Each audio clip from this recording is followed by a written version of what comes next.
Баршаңызға сәлем, сіздермен Ақнұржан бұл. Бүгінгі видеода сіздерге жұмсақ пиццаның қамырын қалай ашытуға болатынын көрсететін боламын. Алдымен, егер де сіздер менің каналыма тіркелмесеңіздер, дәл қазір тіркеліп, қоңыраушаны басып, жаңадан шыққан видеоларды көріп отырыңыздар. Сіздерге пайдалы болады деп сенемін. Пиццамыздың қамыры үшін 170 грамм жылы суымыз керек. Оның үстіне 1 қасық дрожж саламыз, 1 қасық қант салып араластырамыз. Қантымыз бен дрожжымыз ерігенше араластырып тұрамыз. Және жылы жерге бетін жауып қоя тұрамыз.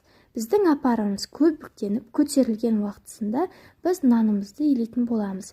350 грамм ұнымыздың үстіне апарамызды құямыз да осылай қасығымыздың көмегімен араластырамыз. Қолға жабыспайтын жұмсақ қамыр шығу керек. Және сол қамырымыздың үстіне 1 қасық май құямыз да тағы да бір басып аламыз. Ол қамырымыздың бетін салафанмен жабамыз және де